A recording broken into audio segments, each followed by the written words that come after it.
Good morning, my dear students. Our today's topic is food security in India. You know that food is a basic need, and every citizen of the country should have access to food which provides minimum nutritional level. If any segment of our population does not have this access, that segment suffers from lack of food security. The number of people who do not have food security is disproportionately large in some regions of our country, particularly in economically less developed states with a higher incidence of poverty. The remote areas of the country are more prone to natural disasters and uncertain food supply. In order to ensure availability of food to all sections of society, our government carefully designed a national food security system. Food security means availability, accessibility, and affordability of food to all people at all times. Availability include food production in the country and import of food.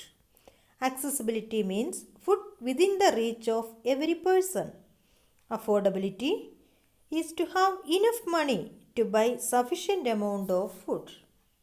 India's food security policy has a primary objective to ensure availability of food grains to the common people at an affordable price.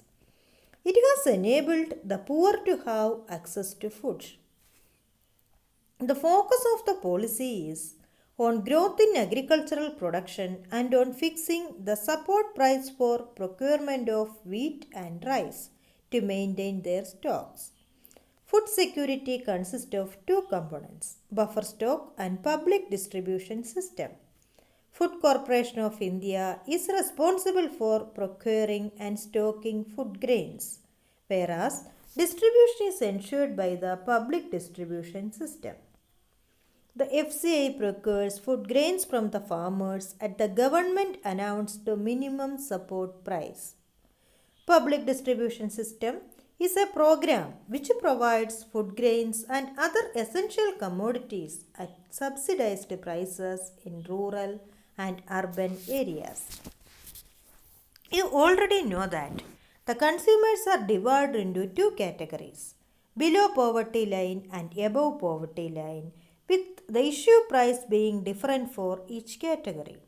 However, this categorization is not perfect and a number of deserving poor have been excluded from the BPL category. Moreover, some of the so-called APL slip back to BPL because of the failure of even one crop, and it is administratively difficult to accommodate such shifts. Each district and block can be made self-sufficient in food grain production if government provides proper agricultural infrastructure. Credit linkages and also encourage the use of latest techniques. Instead of concentrating only on rice or wheat, the food crop with a better growth potential in the particular area must be encouraged. Creation of necessary infrastructure like irrigation facilities, availability of electricity, etc., may also attract private investment in agriculture. Challenges to food security. There has been a gradual shift from cultivation of food grains to cultivation of fruit, vegetables, oil seeds, and industrial crops. This has led to the reduction in net zone area under cereals and pulses. The competition for land between non-agricultural users and agriculture has resulted in reduction in the net zone area. The productivity of land has started showing a declining trend. Frequent use of chemical fertilizers resulted in degradation of soil. Inefficient water management has also led to waterlogging and salinity. The big farmers with the deeper tubeways still have water, but many others face a water crisis. Inadequate storage and marketing facilities also act as a disincentive to farmers. Thus, the farmers are badly affected by the uncertainties of production and market. Therefore, there can be no food security without the security of small farmers. Impact of globalization on agriculture. Globalization is not a new phenomenon. It was there at the time of colonialism. The 19th century, when European traders came to India, at that time too, Indian spices were exported to different countries of the world, and the farmers of South India were encouraged to grow these crops. Till today, it is one of the important items of export from India.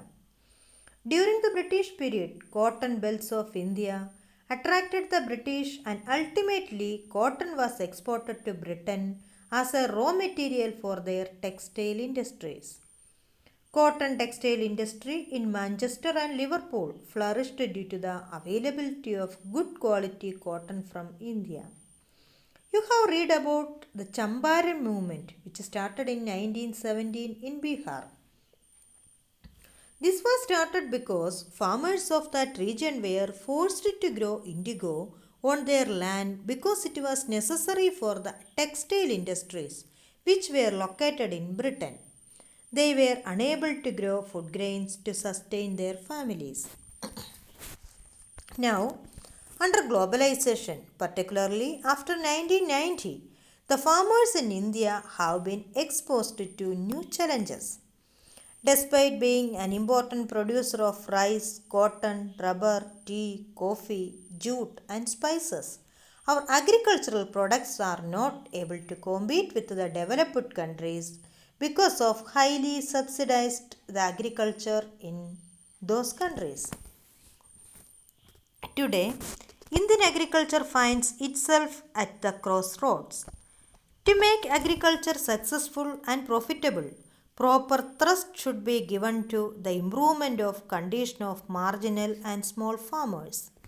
The Green Revolution promised much, but today it is under controversies. It is being alleged that it was caused land degradation due to overuse of chemicals, drying aquifers, and vanishing biodiversity. The keyword today is gene revolution, which includes genetic engineering. In fact, organic farming is much in work today because it is practiced without factory made chemicals such as fertilizers and pesticides. Hence, it does not affect environment in a negative manner. A few economists think that Indian farmers have a bleak future if they continue growing food grains on the holdings that grow smaller and smaller as population rises. Indian farmers should diversify their cropping pattern from cereals to high value crops. This will increase income and reduce environmental degradation simultaneously